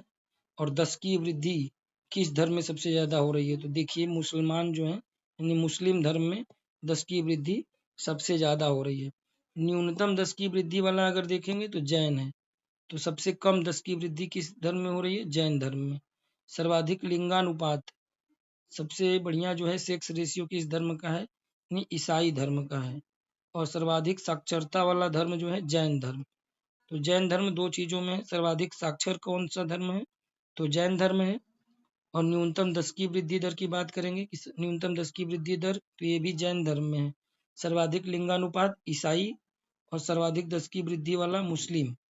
और सर्वाधिक जनसंख्या वाला धर्म हिंदू धर्म है। अब जनघनत्व की बात करेंगे। जनघनत्व जो अभी हम लोग ऊपर देखे थे कि जो यहाँ पे हम लोग जनघनत्व की बात करें तो देखिए ओवरऑल जो भारत का जो जनघनत्व है उसकी हम बात किए थे, 382 थे यहाँ पे जनघनत्व। तो अब हम बात करेंगे स्टेट के अकॉर्डिंग कि कौन से स्टेट में जनघनत्व सबसे ज्यादा है। तो बिहार, बिहार में जनघनत्व जो है टॉप पे है। पश्चिम बंगाल में सेकेंड पे। और केरल थर्ड पे। इंडिया का जनघनत्व कितना था? तो 382 था, 382। बिहार अधिकतम, सबसे अधिकतम जनसंख्या घनत्व बिहार में, सेकेंड पश्चिम बंगाल और थर्ड केरल पे है। न्यूनतम जनसंख्या घनत्व अरुणाचल प्रदेश, मिजोरम और सिक्किम में। जनसंख्या घनत्व में अगर यूटी की बात करेंगे तो दिल्ली टॉप पे है। और न्यूनतम वाले में अंडमान और निकोबार यूटी में आता है। तो जनसंख्या घनत्व बिहार सर्वाधिक, पश्चिम बंगाल सेकेंड और केरल थर्ड। न्यूनतम में अरुणाचल प्रदेश टॉप पे है, सेकेंड पे मिजोरम। अब बात करेंगे महत्वपूर्ण संविधान संशोधन की। तो महत्वपूर्ण संविधान संशोधन में जो लेटेस्ट, पहले उसकी बात करते हैं। 100वां संविधान संशोधन, 100वां संविधान संशोधन ये कब आया था? 2015 में। और ये भारत बांग्लादेश भूमि समझौता से रिलेटेड है। भारत बांग्लादेश भूमि समझौता से रिलेटेड है 100वां संविधान संशोधन। 101वां संविधान संशोधन की बात करेंगे तो याद रखना आसान भी है। जीएसटी 2016 में गुड एंड सर्विस टैक्स आया था, जो कि एक इनडायरेक्ट टैक्स है। तो 101 जैसे होता है ना, किसी के निमंत्रण में जाते हैं तो शुभ के लिए 101 एक लगा कर देते हैं, तो ऐसे याद रख सकते हैं 101। और इसके बाद बात करेंगे, और जीएसटी लागू कब हुआ था? 1 जुलाई 2017 को जीएसटी लागू हुआ था, इसीलिए 1 जुलाई को जीएसटी दिवस मनाते हैं। नेक्स्ट बात करेंगे 102वां संविधान संशोधन की। तो ये जो है 2018 में आया था। 102वां जो संविधान संशोधन है, और ये किस लिए आया था? तो राष्ट्रीय पिछड़ा वर्ग आयोग जो था उसको संवैधानिक दर्जा 102वें संविधान संशोधन के माध्यम से मिली है। ये बहुत ज्यादा इंपॉर्टेंट है कि राष्ट्रीय पिछड़ा वर्ग आयोग को संवैधानिक दर्जा किस संविधान संशोधन से प्राप्त हुआ? तो 102वें। 103 की बात करेंगे, 103वां संविधान संशोधन ये 2019 में आया था। और ईडब्ल्यूएस के लिए, तो ईडब्ल्यूएस को 10% रिजर्वेशन के लिए जो है ये संविधान संशोधन किया गया था। तो ये 103वां संविधान संशोधन ईडब्ल्यूएस से रिलेटेड है, उनके रिजर्वेशन से। और ये रिजर्वेशन जो है 10% का है। और इसके लिए आर्टिकल 14 और आर्टिकल 15 में जो है संशोधन करना पड़ा था, सब क्लॉज ऐड करना पड़ा था। 104वां जो संविधान संशोधन है ये 2020 में आया था। एससी एसटी का आरक्षण अगले 10 साल तक के लिए बढ़ा दिया गया। तो 2020 में 104वां संविधान संशोधन ये एससी एसटी के आरक्षण से संबंधित है, जिसमें उनके रिजर्वेशन को 10 साल के लिए बढ़ा दिया गया था। एससी एसटी के आरक्षण को 10 साल के लिए आगे बढ़ा दिया गया। 105वां संविधान संशोधन की बात करेंगे तो ये 2021 में आया था। और ये एसईबीसी वर्गों के लिए जो सामाजिक रूप से पिछड़े लोग हैं उन वर्गों के लिए राज्यों को अधिकार दिया गया। मतलब 105वें संविधान संशोधन के द्वारा SEBC यानी सामाजिक रूप से पिछड़े जो वर्ग हैं उनको उनके लिए राज्य कुछ कर सके, इसलिए राज्यों को जो है कुछ अधिकार हस्तांतरित किए गए। 106वां संविधान संशोधन ये जो है मोस्ट इम्पोर्टेंट है, अभी तक ये सबसे लास्ट था। 106 तो ये जो है नारी शक्ति बंधन अधिनियम इस नाम से जो है आएगा। नारी शक्ति बंधन अधिनियम 106वें संविधान संशोधन के माध्यम से इसे ऐड किया गया। इसके अंतर्गत लोकसभा, राज्यसभा व विधानसभा एवं राष्ट्रीय राजधानी क्षेत्र दिल्ली को भी इसमें शामिल किया गया है। लोकसभा, राज्यसभा, विधानसभा प्लस राष्ट्रीय राजधानी क्षेत्र दिल्ली इसमें शामिल है। इसके अंतर्गत जो नारी शक्ति बंधन अधिनियम है इसमें महिलाओं के लिए 1/3 यानी 33% का रिजर्वेशन किया गया, आरक्षण किया गया 1/3 सीट का। 15 साल की अवधि के लिए ये है, उसके बाद इसे रिव्यू किया जाएगा। फिलहाल जब ये लागू होगा नारी शक्ति बंधन अधिनियम तो ये 15 साल की अवधि के लिए लागू होगा। ये लोकसभा में भी है, राज्यसभा, विधानसभा के साथ साथ राष्ट्रीय राजधानी क्षेत्र दिल्ली में भी है। नेक्स्ट बात करेंगे 42वां संविधान संशोधन। ये हमेशा एग्जाम में पूछता है, इसे जो है मिनी कॉन्स्टिट्यूशन के नाम से जानते हैं। तो ये 1976 में आया था और ये इसमें 3 शब्द जोड़े गए थे प्रस्तावना में, केवल एक बार संशोधन हुआ है और वो 42वां संविधान संशोधन के माध्यम से हुआ था। समाजवादी, पंथ निरपेक्ष और अखंडता ये 3 शब्द संविधान की प्रस्तावना में जोड़े गए हैं 42वां संविधान संशोधन के माध्यम से। मौलिक कर्तव्य की बात करेंगे तो मौलिक कर्तव्य कई बार पूछता है कि मूल संविधान में मौलिक कर्तव्यों की संख्या कितनी थी, तो वो 0 थी, क्योंकि मूल संविधान में मौलिक कर्तव्य थे ही नहीं। इसे 42वां संविधान संशोधन द्वारा संविधान के भाग 4A यानी 4 क में जोड़ा गया था। नेक्स्ट बात करेंगे तो 44वां संविधान संशोधन है। 44वां संविधान संशोधन ये 1978 में आया। देखिए इससे रिलेट कर सकते हैं कि 44वां जो है ये 4 और 4 जोड़ के यहाँ पे 8 है, तो 1978 में आया था। और 42वां ये 4 और 2 ऐड करेंगे तो यहाँ 6, तो 1976 में ये आया था। 44वां संविधान संशोधन जो था उसके अंतर्गत संपत्ति के अधिकार, संपत्ति का जो राइट्स है ये पहले जो है ये फंडामेंटल राइट्स था, इसे कानूनी अधिकार बना दिया गया। भाग 12 के अंतर्गत इसे शामिल कर दिया गया और ये कानूनी अधिकार है। तो वर्तमान में जो संपत्ति का अधिकार है वो कानूनी अधिकार है और आर्टिकल 300A में उसका वर्णन पाया जाता है। भाग 12 में ये फिलहाल शामिल है। नेक्स्ट बात करेंगे 61वां 61 संविधान संशोधन की, तो ये 1988 में हुआ था। इसके अंतर्गत मतदान की उम्र, जो वोटिंग की उम्र है, एज है, उसको 21 से घटाकर 18 कर दिया गया। तो पहले जो मतदान की आयु थी मिनिमम वो मैक्सिमम वो 21 वर्ष थी, सॉरी मैक्सिमम नहीं मिनिमम होगा, मिनिमम जो था वो 21 वर्ष था, जिसे 61वां संविधान संशोधन के माध्यम से घटाकर 18 कर दिया गया। तो 18 वर्ष आयु कर दी गई 61वें संविधान संशोधन से, जो कि 1988 में आया था। यहाँ पे 2 संविधान संशोधन जो कि बहुत ही ज्यादा पूछे जाते हैं। पंचायती राज व्यवस्था यानी जो स्थानीय निकाय है उन्हें संवैधानिक दर्जा मिला था, तो इससे रिलेटेड है 73वां संविधान संशोधन 1992, तो ये पंचायती राज से संबंधित है। और 74वां संविधान संशोधन ये भी दोनों 1992 में आया था, ये शहरी निकाय से संबंधित है। नेक्स्ट बात करेंगे स्पोर्ट्स की, स्पोर्ट्स यानी खेल की बात करेंगे। तो यहाँ पे नेक्स्ट टॉपिक क्या है, स्पोर्ट्स। पहला जो यहाँ पे देख रहे हैं बहुत ही ज्यादा इम्पोर्टेंट, ये 9वां एशियाई शीतकालीन खेल मोस्ट इम्पोर्टेंट है। 9वां एशियाई शीतकालीन खेल, इसका आयोजन चीन में हुआ था। तो एशियाई शीतकालीन खेल जो कि 9वें नंबर का था, इसका आयोजन चीन के हार्बिन शहर में हुआ था। शुभंकर क्या है इसका, तो शुभंकर है बिन बिन और नीनी, ये जो है साइबेरियाई बाघ के प्रतीक हैं। तो साइबेरिया में एक बाघ पाया जाता है, उसका प्रतीक है बिन बिन और नीनी, ये इसका जो है शुभंकर है। अगर आधिकारिक वाक्य की बात करेंगे तो आधिकारिक वाक्य है dream of winter love among Asia, ये इसके आधिकारिक वाक्य हैं, dream of winter love among Asia. 9वें एशियाई शीतकालीन खेल की अगर बात करेंगे कि इसमें पदक की संख्या कितनी है, तो भारत इसमें पदक जो है एक भी नहीं जीत पाया है, 0 पदक के साथ भारत ने इसमें जो है वापसी की है।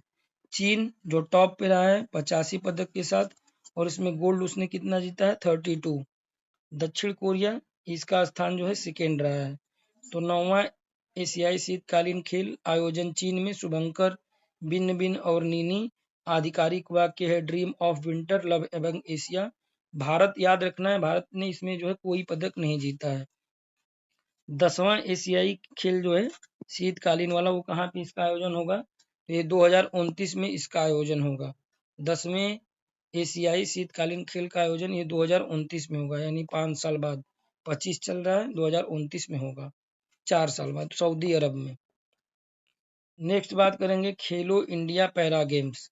मोस्ट इम्पोर्टेंट ये भी है, खेलो इंडिया पैरा गेम्स, इसका आयोजन कहाँ पे हुआ है, ये पैरा जो है, जो दिव्यांग लोग हैं उनका जो रिलेटेड ये गेम है, खेलो इंडिया पैरा गेम्स, आयोजन नई दिल्ली में।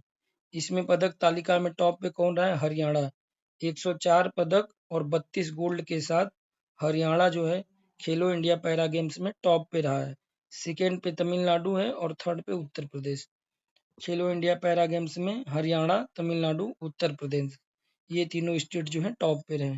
शुभंकर क्या है पैरा गेम्स का, तो उज्ज्वला यानी घरेलू गौरैया से प्रेरित ये शुभंकर है। खेलो इंडिया विंटर गेम्स, खेलो इंडिया विंटर गेम्स ये 2 चरणों में इसका आयोजन हुआ है। देखिए विंटर गेम है, ये याद रखना है, खेलो इंडिया विंटर्स गेम, तो 2 चरणों में आयोजन हुआ। पहला जो आयोजन हुआ है ये लेह लद्दाख में हुआ है, और सेकेंड जो आयोजन हुआ है ये जम्मू कश्मीर में हुआ है। तो याद रखना है कि खेलो इंडिया विंटर गेम्स ये 2 चरणों में हुआ है, पहला लेह लद्दाख में हुआ है, दूसरा जम्मू कश्मीर में। पदक की बात करेंगे तो पदक में टॉप पे कौन आया है, तो भारतीय सेना आई है। भारतीय सेना 18 पदक और 7 गोल्ड, जिसमें इसने 7 गोल्ड जीता है, उसमें ये टॉप पे है। सेकेंड बात करेंगे तो हिमाचल प्रदेश, और थर्ड पे लद्दाख है। खेलो इंडिया विंटर गेम्स में ये याद रखना है कि भारतीय सेना टॉप पे है, और आयोजन 2 जगहों में इसका हुआ है, लेह लद्दाख और जम्मू कश्मीर में। नैना श्री तल्लूरी, इनका नाम इम्पोर्टेंट है खेलो इंडिया पैरा गेम्स में, क्योंकि नैना श्री तल्लूरी ये तेलंगाना की हैं और मात्र 15 वर्ष की हैं। स्पीड स्केटिंग में स्वर्ण पदक जीत के इन्होंने रिकॉर्ड बनाया है। तो नैना श्री तल्लूरी स्पीड स्केटिंग में स्वर्ण पदक जीत के इन्होंने एक रिकॉर्ड बनाया है, तो इनका नाम याद रखिएगा। 38वां राष्ट्रीय खेल, 38वें राष्ट्रीय खेल की बात करेंगे तो इसका आयोजन उत्तराखंड में किया गया है, और पदक तालिका में उत्तराखंड का 7वां स्थान था। 38वें राष्ट्रीय खेल का आयोजन उत्तराखंड में किया गया है, और इसका आदर्श वाक्य था संकल्प से शिखर तक। शुभंकर था मौली, जो कि उत्तराखंड का राज्य पक्षी है, ये 38वें राष्ट्रीय खेल का शुभंकर था। थीम की बात करेंगे तो ग्रीन गेम्स ये इसकी थीम है, ग्रीन गेम्स इसकी थीम है। पदक में सर्विसेज यानी सेना ने टॉप किया है 121 पदक के साथ। सेकेंड पे महाराष्ट्र है और थर्ड पे हरियाणा है। तो एक बार इसको फिर से देख लेते हैं, जितने भी अभी खेल हम लोग अभी यहाँ पढ़े हैं। तो देखिए 9वां एशियाई शीतकालीन ये चीन हार्बिन शहर में आयोजन हुआ है। खेलो इंडिया पैरा गेम्स ये नई दिल्ली में आयोजित हुआ है, हरियाणा टॉप पे है। खेलो इंडिया विंटर गेम्स की बात करेंगे तो ये 2 स्थान पर लेह लद्दाख और जम्मू कश्मीर में, और इसमें भारतीय सेना टॉप पे पदक के मामले में है। 38वें राष्ट्रीय खेल की बात करेंगे तो ये उत्तराखंड में इसका आयोजन हुआ है, और इसमें टॉप पे कौन है, सर्विसेज यानी सेना, और सेकेंड पे महाराष्ट्र है। 39वां राष्ट्रीय खेल कहाँ आयोजन होगा, ये 2027 में होगा, और मेघालय में इसका आयोजन किया जाएगा। तो 39वें राष्ट्रीय खेल का आयोजन मेघालय में किया जाएगा, खेल है वो मेघालय में होगा। नेक्स्ट बात करेंगे बीबीसी। बीबीसी की वर्ष 2024 की जो है, बीबीसी एक पत्रिका है, उसमें जो है सर्वश्रेष्ठ भारतीय महिला खिलाड़ी मनु भाकर को नॉमिनेट किया गया है। बीबीसी की वर्ष 2024 की लिस्ट में जो है सर्वश्रेष्ठ भारतीय महिला खिलाड़ी ये मनु भाकर को जो है नॉमिनेट किया गया है। याद रखना है, बहुत से खिलाड़ी हुए हैं, लेकिन हमें भारतीय खिलाड़ी का नाम याद रखना है। सर्वश्रेष्ठ भारतीय महिला खिलाड़ी बीबीसी की जो लिस्ट है उसमें मनु भाकर है। ये एक भारतीय निशानेबाज हैं। पेरिस ओलंपिक 2024 में इन्होंने 2 पदक जीता था, 2 कांस्य पदक। नेक्स्ट बात करेंगे विश्व पुलिस और अग्निशमन खेल की। विश्व पुलिस और अग्निशमन खेल, ये इसके लिए भारत ने 2029 में मेजबानी हासिल की है। तो 2029 के लिए भारत इसकी मेजबानी हासिल किया है। ये विश्व स्तर पे मनाया जाता है। तो विश्व पुलिस और अग्निशमन खेल 2029 में ये भारत में इसकी मेजबानी जो है, मतलब भारत में ये होगा इसका आयोजन। और इसका आयोजन कहाँ कहाँ होगा, तो 3 शहर हैं गुजरात के, वहीं पे एकता नगर, गांधीनगर और अहमदाबाद। तो सिर्फ इतना याद रखना है कि विश्व पुलिस और अग्निशमन खेल की मेजबानी भारत ने 2029 के लिए हासिल की है और ये गुजरात के 3 शहरों में होगा, एकता नगर, गांधीनगर, अहमदाबाद। विश्व para athletics championship, para athletics championship कहाँ पे हो रहा है, तो नई दिल्ली में आयोजित होगा ये विश्व पैरा एथलेटिक्स चैंपियनशिप। ये भारत में पहली बार हो रहा है, मोस्ट इम्पोर्टेंट है। तो भारत में पहली बार विश्व पैरा एथलेटिक्स चैंपियनशिप का आयोजन नई दिल्ली में हो रहा है। शुभंकर इसका विराज है, एक युवा व शक्तिशाली हाथी। विराज का मतलब जो है एक युवा और शक्तिशाली हाथी, ये है विराज। तो विश्व पैरा एथलेटिक्स चैंपियनशिप भारत में पहली बार आयोजन नई दिल्ली में और शुभंकर विराज। इम्पोर्टेंट है खो खो विश्व कप, खो खो विश्व कप आयोजन नई दिल्ली में हुआ है और इसमें मेल और फीमेल दोनों कैटेगरी में भारत विजेता है। तो खो खो विश्व कप हुआ है 2025 में, आयोजन नई दिल्ली में और दोनों कैटेगरी में मेल और फीमेल, इसमें भारत विजेता है और उप विजेता नेपाल है, दोनों कैटेगरी में मेल और फीमेल। तो सिंपल है याद रखना कि खो खो विश्व कप आयोजन नई दिल्ली में, मेल फीमेल दोनों में भारत ने वहां नेपाल को हराया है। खेलो इंडिया बीच गेम्स, बीच जो समुद्र किनारे बीच होते हैं उनकी बात की जा रही है। तो खेलो इंडिया बीच गेम्स की शुरुआत की जा रही है। तो खेलो इंडिया बीच गेम्स, ये खेलो इंडिया पहल जो शुरू की गई थी उसी के तहत ये पहला संस्करण है। तो बीच गेम्स का ये पहला संस्करण है, खेलो इंडिया बीच गेम्स। आयोजन कहाँ पे हुआ था, दादरा नगर हवेली, दमन दीव। याद रखिएगा, ये मोस्ट इम्पोर्टेंट है, इसको मोस्ट इम्पोर्टेंट मार्क करिए। खेलो इंडिया बीच गेम्स ये पहला संस्करण था, आयोजन दादरा नगर हवेली, दमन दीव में। इसमें पदक तालिका में मणिपुर टॉप पे है, महाराष्ट्र सेकेंड पे है, नागालैंड थर्ड पे है। टॉप वाला तो 100% याद रखना है। खेलो इंडिया बीच गेम्स में पदक तालिका में मणिपुर 14 पदक के साथ टॉप पे है, जिसमें 5 गोल्ड इसने जीता है, और महाराष्ट्र सेकेंड पे, नागालैंड थर्ड। खेलो इंडिया युवा खेल, यूथ गेम्स जो है, खेलो इंडिया यूथ गेम्स, खेलो इंडिया यूथ गेम्स वो बीच वाला था, उसका आयोजन दादरा नगर हवेली और दमन और दीव में हुआ था। और ये खेलो इंडिया युवा गेम्स है, ये भी मोस्ट इम्पोर्टेंट है। खेलो इंडिया यूथ गेम्स जो है ये 7वां संस्करण था और बिहार में इसका आयोजन हुआ था। तो ये बिहार में पहली बार इसका आयोजन हुआ है और ओवरऑल इसका जो है 7वां संस्करण था। पदक तालिका में महाराष्ट्र इसमें फर्स्ट पे है, याद रखिए महाराष्ट्र फर्स्ट पे है। तो जो युवा खेल है, खेलो इंडिया युवा खेल, उसमें महाराष्ट्र पदक तालिका में पहले स्थान पे है, 158 पदक है टोटल और जिसमें गोल्ड 58 है। हरियाणा सेकेंड पे है और राजस्थान थर्ड पे है। तो खेलो इंडिया युवा गेम्स में महाराष्ट्र टॉप पे है, आयोजन बिहार में हुआ है और ये बिहार में पहली बार आयोजित हुआ है। और बीच गेम्स में टॉप पे कौन था, तो मणिपुर था। खेलो इंडिया बीच गेम्स, उसका आयोजन भी पहली बार हुआ था। शुभंकर, शुभंकर इसका है गज सिम्हा। खेलो इंडिया यूथ गेम्स का शुभंकर क्या है, गज सिम्हा। ये शेर व हाथी का असाधारण मिश्रण है, नाम से भी पता है, गज और सिम्हा। विषय खेलों के रंग बिहार के संग, यूथ गेम्स जो था बिहार में हुआ था, इसका आयोजन 7वां संस्करण था, बिहार में पहली बार, पदक तालिका में महाराष्ट्र फर्स्ट है और विषय है खेलों के रंग बिहार के संग। विश्व मुक्केबाजी चैंपियनशिप, विश्व मुक्केबाजी चैंपियनशिप का आयोजन ब्राजील में हुआ है। तो विश्व मुक्केबाजी चैंपियनशिप कहाँ आयोजित हुआ है, ब्राजील में। इंपॉर्टेंट फैक्ट इसमें हितेश गुलिया का नाम याद रखना है, हितेश गुलिया। ये विश्व मुक्केबाजी कप में स्वर्ण पदक जीतने वाले पहले भारतीय बने हैं, हितेश गुलिया। तो हितेश गुलिया किससे संबंधित है? मुक्केबाजी से। और विश्व मुक्केबाजी चैंपियनशिप जो कि ब्राजील में हुई थी, उसमें स्वर्ण पदक जीतने वाले ये पहले भारतीय हैं। विश्व मुक्केबाजी चैंपियनशिप में पहला स्वर्ण पदक Hitesh Gulia. Paris diamond league most important है ये भी। और भाला फेंक खिलाड़ी नीरज चोपड़ा, इनको कौन नहीं जानता है नीरज चोपड़ा। तो ये स्वर्ण पदक विजेता है। 88.16 मीटर दूरी की जो है दूरी पे इन्होंने भाला फेंका है। तो पेरिस डायमंड लीग में स्वर्ण पदक किसने जीता था? ये जीता था नीरज चोपड़ा ने। पेरिस डायमंड लीग जाहिर सी बात है पेरिस में हुआ है। आप लोग एक आंसर दीजिएगा, भाला फेंक दिवस, भाला फेंक दिवस कब मनाया जाता है? मैं हिंट कर दे रहा हूँ, अगस्त महीने में मनाया जाता है। आप लोग डेट बताइएगा।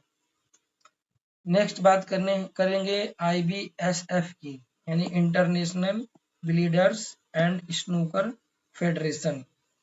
तो इसका आयोजन जो हुआ है आयरलैंड के कार्लो में, आयरलैंड में एक जगह है कार्लो। IBSF का आयोजन आयरलैंड के कार्लो में हुआ है। और ये इम्पोर्टेंट इसलिए है क्योंकि इस बार विजेता जो है सौरभ कोठारी हैं। और बहुत ही फेमस स्नूकर खिलाड़ी पंकज आडवाणी, जो कि लगातार टॉप पे बने रहते हैं, उनको हराकर इस बार international billiards and snooker federation का खिताब सौरभ कोठारी ने जीता है। तो IBSF विजेता सौरभ कोठारी हैं, और जिसको हराए हैं वो इनसे भी ज्यादा इम्पोर्टेंट है, पंकज आडवाणी। तो याद रखिएगा, दोनों नाम इम्पोर्टेंट है। आयोजन आयरलैंड में। फीफा विश्व कप, फीफा विश्व कप है इसकी मेजबानी 2030 के लिए मोरक्को, पुर्तगाल व स्पेन, मोरक्को, पुर्तगाल व स्पेन को संयुक्त रूप से सौंपी गई है। फीफा विश्व कप 2030 में 100वां वर्ष इसका होगा, मतलब 100 वर्ष पूरे हो जाएंगे इसके आयोजन के, क्योंकि फीफा विश्व कप 1930 में पहली बार इसका जो है फीफा विश्व कप का वर्ल्ड कप हुआ था। तो 2030 में 100वां वर्ष होगा, और 3 जो देश हैं संयुक्त रूप से इसकी मेजबानी करेंगे, मोरक्को, पुर्तगाल और स्पेन। 2034 में यानी 4 साल बाद सऊदी अरब में। तो याद रखना है 2030 में 3 देशों को मेजबानी मिली है, मोरक्को, पुर्तगाल व स्पेन। और ये जो है आयोजन का 100वां वर्ष होगा 2030। 2034 में सऊदी अरब को मिला है। इसके वर्तमान में अध्यक्ष हैं जियानी इन्फेंटिनो, इन्हीं की अध्यक्षता में ये मेजबानी सौंपी गई है। फीफा का जो है हेडक्वार्टर कहाँ पे है? ज्यूरिख, स्विट्जरलैंड में। तो स्विट्जरलैंड के ज्यूरिख में फीफा का हेडक्वार्टर है। फीफा का फुल फॉर्म यहाँ पे दिया है, federation international football association. Next बात करेंगे, ये 3 जो है अवार्ड यहाँ पे हैं। UEFA चैंपियनशिप लीग का जो है ये आयोजन कहाँ पे हुआ था? जर्मनी में। UEFA चैंपियनशिप का आयोजन जर्मनी के म्यूनिख। सर्वश्रेष्ठ खिलाड़ी उस्मान डेम्बले, ये ज्यादा इंपॉर्टेंट है, इसको एकदम याद रखिएगा। अखिल भारतीय फुटबॉल महासंघ का पुरस्कार जो है अखिल भारतीय यानी AIIF अखिल भारतीय फुटबॉल महासंघ पुरस्कार, इसमें जो है सर्वश्रेष्ठ पुरुष फुटबॉलर किसे बताया गया है? तो सुभाशीष बोस को। याद रखिएगा, ये इंपॉर्टेंट है। सुभाशीष बोस अखिल भारतीय फुटबॉल महासंघ की तरफ से सर्वश्रेष्ठ पुरुष फुटबॉलर बने हैं। और महिला फुटबॉलर कौन बना है? AIIF की तरफ से सौम्या गुगुलोथ। तो दोनों नाम हमें याद रखना है, सुभाशीष बोस और सौम्या गुगुलोथ। फीफा अवार्ड दिया गया, ये भी इंपॉर्टेंट है। फीफा अवार्ड 2024, इसमें सर्वश्रेष्ठ जो है मेल प्लेयर कौन था? तो विनीसियस जूनियर। विनीसियस जूनियर जो है सर्वश्रेष्ठ मेल प्लेयर है। और सर्वश्रेष्ठ फीमेल प्लेयर कौन है? एतना बोनमाटी, एतना बोनमाटी जो कि स्पेन की हैं। और विनीसियस जूनियर ये जो है मेल प्लेयर फीफा का, इन्हें अवार्ड मिला है विनीसियस जूनियर। याद रखिएगा, ये चीज थोड़ा इंपॉर्टेंट है, एक बार फिर से इसे देख लीजिए। UEFA चैंपियन लीग हुआ है, जर्मनी में हुआ है, और उस्मान डेम्बले सर्वश्रेष्ठ खिलाड़ी हैं। AIIF का जो है सर्वश्रेष्ठ फुटबॉलर कौन बना है? तो सुभाशीष बोस बने हैं मेल में, और फीमेल में सौम्या गुगुलोथ बनी है। फीफा अवार्ड में मेल कैटेगरी में विनीसियस जूनियर को मिला है और जो है फीमेल में इतना बोनमाटी को मिला है। नेक्स्ट बात करेंगे कलिंग सुपर कप, तो ये भी AIF द्वारा आयोजित हुआ है। AIIF द्वारा विजेता है FC गोवा। कलिंग, बस इसमें डायरेक्ट याद रखना है कि इसका विजेता कौन है। तो कलिंग सुपर कप जो कि फुटबॉल से रिलेटेड कप है और इसका विजेता FC गोवा है। सैफ, ये भी इम्पोर्टेंट है, सैफ अंडर 19 चैंपियनशिप विजेता भारत है। ये चौथी बार, लगातार चौथी बार भारत विजेता हुआ है। उप विजेता इसमें बांग्लादेश है। आयोजन कहाँ पे हुआ था, ये इम्पोर्टेंट है, अरुणाचल प्रदेश के यूपिया में। तो सैफ अंडर 19 चैंपियनशिप का विजेता भारत बना है बांग्लादेश को हराकर, और अरुणाचल प्रदेश की यूपिया में इसका आयोजन हुआ है। ये आप नहीं भी याद रखेंगे तो कोई बात नहीं, लेकिन इसको याद रखिएगा, सैफ अंडर 19 चैंपियनशिप भारत विजेता है बांग्लादेश को हराकर। राष्ट्रीय महिला हॉकी लीग, यहाँ पे फीमेल वाला जो है वुमेन की बात हो रही है। राष्ट्रीय महिला हॉकी लीग आयोजन झारखंड रांची में हुआ है। विजेता हरियाणा है और उप विजेता उड़ीसा। तो राष्ट्रीय महिला हॉकी लीग झारखंड में आयोजन हुआ है, विजेता हरियाणा है। पुरुष FIH इंडोर हॉकी विश्व कप, ये आयोजन कहाँ पे हुआ था, तो जो है पुरुष FIH इंडोर हॉकी विश्व कप विजेता जर्मनी है। आयोजन भी जर्मनी में ही हुआ था और ऑस्ट्रिया को हराकर। तो पुरुष FIH इंडोर हॉकी विश्व कप विजेता जर्मनी है और ऑस्ट्रिया को हराकर। ग्रैंड स्लैम की बात करेंगे तो ग्रैंड स्लैम का जो है एक वीडियो जो कि मेरे चैनल पे पड़ा हुआ है, फर्स्ट वीडियो है, आप लोग जाके देख लीजिएगा। बहुत अच्छे से उसमें पूरा ग्रैंड स्लैम बताए हैं और 100% एक क्वेश्चन ग्रैंड स्लैम से आएगा, ये याद रखना है। नहीं, ग्रैंड स्लैम से या तो विजेता पूछ लेगा या फिर खिलाड़ी का नाम देके उसके देश के नाम से मैच कराने को पूछ सकता है। तो आप लोग वो वीडियो जरूर देख लीजिएगा, प्लेलिस्ट में पड़ा हुआ है। क्रिकेट की बात अब करेंगे तो BCCI द्वारा जो पुरस्कार दिया गया है, सबसे पहले उसकी बात करेंगे। तो BCCI क्रिकेट पुरस्कार, तो सर्वश्रेष्ठ अंतरराष्ट्रीय क्रिकेट, देखिए इसमें दो नाम बहुत ज्यादा इंपॉर्टेंट है, वो जसप्रीत बुमराह और स्मृति मंधाना। ये दोनों नाम ही मैक्सिमम जगह पुरस्कार में नॉमिनेट किए गए हैं। अब अभी ध्यान से देखेंगे तो समझ में आ जाएगा। BCCI क्रिकेट पुरस्कार, या पूछ सकता है कि सर्वश्रेष्ठ अंतर्राष्ट्रीय क्रिकेट पुरस्कार BCCI द्वारा किसे दिया गया है, जसप्रीत बुमराह को। या फिर पूछेगा आपसे कि पाली उमरीगर पुरस्कार, तो ये भी जसप्रीत बुमराह को दिया गया है। सर्वश्रेष्ठ अंतर्राष्ट्रीय क्रिकेटर महिला में स्मृति मंधाना, तो अंतर्राष्ट्रीय क्रिकेटर महिला जो है स्मृति मंधाना और अंतर्राष्ट्रीय क्रिकेटर जो है फीमेल में जसप्रीत बुमराह। या फिर ये पूछेगा कि पाली उमरीगर पुरस्कार, ये भी Jasprit Bumrah. Colonel CK Naidu lifetime achievement award, तो CK Naidu lifetime achievement award ये सचिन तेंदुलकर को मिला है। BCCI विशेष पुरस्कार, तो ये मिला है रविचंद्रन अश्विन को, R अश्विन या रविचंद्रन अश्विन को। तो BCCI का विशेष पुरस्कार किसे मिला है, अश्विन को। और CK Naidu lifetime achievement award Tendulkar ji को। और सर्वश्रेष्ठ अंतर्राष्ट्रीय क्रिकेटर बुमराह और महिला में स्मृति मंदाना को। BCCI की बात किए थे। अब नेक्स्ट बात करेंगे ICC द्वारा जो पुरस्कार दिए जाते हैं, तो इसमें गैरी सोबर्स ट्रॉफी, ये भी जसप्रीत बुमराह को मिली, जो कि सर्वश्रेष्ठ क्रिकेटर को। तो ICC की तरफ से भी सर्वश्रेष्ठ क्रिकेटर का पुरस्कार किसे मिला है, जसप्रीत बुमराह को। पाली उमरीगर हो गया, गैरी सोबर्स ट्रॉफी हो गया, या फिर सर्वश्रेष्ठ क्रिकेटर हो गया, ये सब जसप्रीत बुमराह। देखिए सर्वश्रेष्ठ टेस्ट क्रिकेटर, ये भी बुमराह को ही मिला है। वर्ष की सर्वश्रेष्ठ ODI प्लेयर, वहां पे जो BCCI ने दिया था अंतर्राष्ट्रीय महिला में, वो भी स्मृति मंदाना थी। और ICC द्वारा वर्ष की सर्वश्रेष्ठ ODI प्लेयर का पुरस्कार, ये भी स्मृति मंदाना को भी दिया गया। ये पुरस्कार भी स्मृति मंदाना जी को मिला है।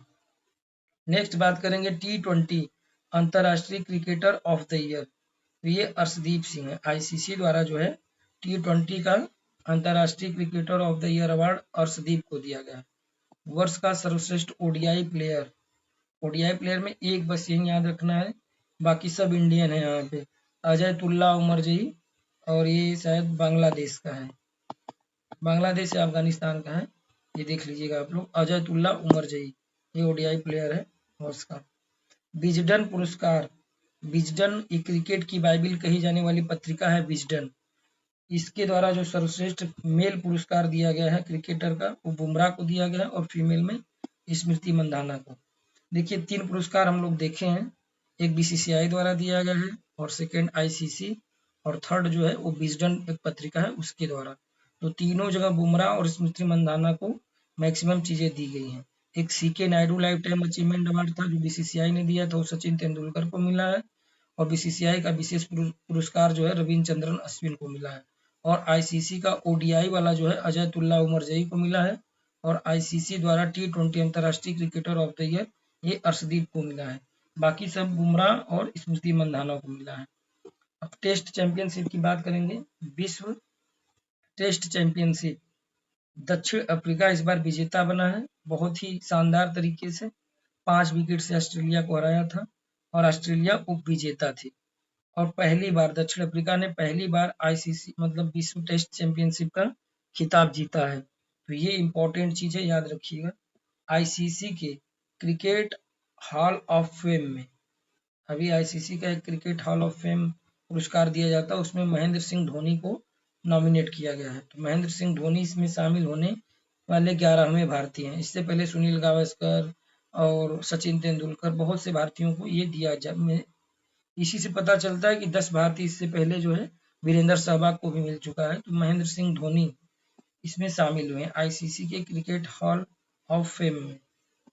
भारत और इंग्लैंड टेस्ट सीरीज हुई थी जिसका नया नाम एंडरसन तेंदुलकर ट्रॉफी। तो भारत और इंग्लैंड के बीच होने वाली टेस्ट सीरीज का नाम बदल के एंडरसन तेंदुलकर ट्रॉफी कर दिया गया। आईपीएल का थोड़ा सा यहाँ पे देख लेते हैं कि आईपीएल का ये जो था 18वां संस्करण था, तो ये 18th नंबर का था संस्करण। विराट कोहली की जर्सी नंबर जो है वो भी 18 है। इस बार विजेता विराट कोहली आरसीबी और उप विजेता कौन था? पंजाब। ऑरेंज कप किसे दिया जाता है? जो सर्वाधिक रन बनाता है। तो इस बार ऑरेंज कप साई सुदर्शन को मिला है, जो कि गुजरात टीम से थे। साई सुदर्शन, इन्होंने 759 रन बनाए। पर्पल कैप सर्वाधिक विकेट लेने वाले प्रसिद्ध कृष्णा को मिला है, 25 विकेट इन्होंने लिया है और ये भी गुजरात टाइटंस से थे। चर्चित खिलाड़ी की बात करेंगे तो सेरेना विलियम्स, इन्हें कौन नहीं जानता है। सेरेना विलियम बहुत ही फेमस टेनिस खिलाड़ी हैं, यानी अमेरिकी टेनिस खिलाड़ी हैं ये। स्पेन का जो है princess of Asturias award, princess of Asturias award ये कहाँ का है? स्पेन का। तो सेरेना विलियम्स जी को, जो कि अमेरिकी टेनिस खिलाड़ी हैं, उन्हें स्पेन का प्रिंसेस ऑफ आस्टूरियस अवार्ड मिला है। और पुरस्कार की राशि कितनी थी? 50 लाख रुपए। अगर रुपये में बात करेंगे 50 लाख रुपए इन्हें मिला है, यानी 50,000 यूरो। नेक्स्ट बात करेंगे कस्ट्री कोवेंट्री। कस्ट्री कोवेंट्री मोस्ट इंपॉर्टेंट है, मोस्ट इंपॉर्टेंट। ये जिम्बाब्वे की तैराक है कस्ट्री कोवेंट्री और आईओसी की पहली महिला अध्यक्ष बनी है। आईओसी की 130 वर्ष के इतिहास में, यानी मतलब जो है देखिए कितनी बड़ी बात है कि 130 वर्ष बाद जो है जाकर कोई महिला आईओसी के इतिहास में ये अध्यक्ष बनी है 130 वर्ष में। तो याद रखिएगा कस्ट्री कोवेंट्री आईओसी की पहली महिला अध्यक्ष बनी है, जो कि 130 वर्ष के इतिहास में पहली बार कोई महिला को जो है अध्यक्ष बनाया गया है और ये जिम्बाब्वे की तैराक है। नेक्स्ट बात करेंगे वंदना कटारिया की। तो वंदना कटारिया ये भी बहुत चर्चा में रही हैं। इनका हॉकी प्लेयर है ये और इन्होंने अभी संन्यास लिया है। वंदना कटारिया जो कि एक हॉकी प्लेयर थी, इन्होंने अभी संन्यास लिया है और देश के लिए यानी भारत के लिए सर्वाधिक मैच इन्होंने वंदना कटारिया जी ने खेला है। 320 मैच इन्होंने खेला है अब तक ओलंपिक में। हाँ, यहाँ पे आईओसी का फुल फॉर्म आप लोगों को पता होगा, इंटरनेशनल ओलंपिक कमेटी। तो इंटरनेशनल ओलंपिक कमेटी इसका नाम है, उसकी पहली महिला अध्यक्ष है, याद रखिएगा। अब तक ओलंपिक में हैट्रिक जड़ने वाली एकमात्र फॉरवर्ड, मतलब एकमात्र फॉरवर्ड थी हॉकी में जो कि ओलंपिक में हैट्रिक अभी तक जड़ी है। वंदना कटारिया हॉकी प्लेयर हैं, ये संन्यास ले रही हैं। देश के लिए सर्वाधिक मैच इन्होंने खेला है और अब तक ओलंपिक में हैट्रिक जड़ने वाली एकमात्र फॉरवर्ड है। क्रिस्टियानो रोनाल्डो, इनको भी कौन नहीं जानता है। क्रिस्टियानो रोनाल्डो विश्व के सबसे फेमस एथलीट में से एक, पुर्तगाल के हैं और 100 सर्वाधिक कमाई करने वाले एथलीट में इन्होंने टॉप किया है। तो हाल ही में 100 सर्वाधिक कमाई करने वाले एथलीट में टॉप कौन किया है? क्रिस्टियानो रोनाल्डो ने, जो कि पुर्तगाल के हैं। इनकी कुल कमाई ये देख रहे हैं आप लोग $260 मिलियन है, जो कि 2062 करोड़ की पूरी कमाई है इनकी। सोहली अख्तर आईसीसी द्वारा इन पे 5 वर्ष का प्रतिबंध लगाया गया। बांग्लादेश की क्रिकेटर है। बस इतना याद रखना है कि सोहली अख्तर कहाँ की है, बांग्लादेश की। 5 वर्ष का प्रतिबंध लगा। विराट कोहली, रन मशीन या किंग कोहली जी, जो कि सबसे तेज 14,000 रन बनाने वाले पहले खिलाड़ी बन गए। तो आई होप कि आप लोगों को ये वीडियो पसंद आया होगा। प्लीज़ आप लोग वीडियो को ज़्यादा से ज़्यादा लाइक और शेयर कीजिए, और वीडियो कैसा लगा कमेंट बॉक्स में कमेंट करके ज़रूर बताइएगा। ये वीडियो का पहला पार्ट था। इतना ही लंबा एक पार्ट और आएगा, लगभग 1 से 1.5 घंटे का वीडियो सेकेंड पार्ट का रहेगा, जिसमें इम्पोर्टेंट करंट अफेयर्स पूरा शामिल रहेगा, यूपी पीसीएस को टारगेट करके। तो प्लीज़ आप लोग ज़रूर बताइएगा कि वीडियो कैसा लगा, और जो भी सुधार करना हो उसे भी बताइएगा। Thank you so much.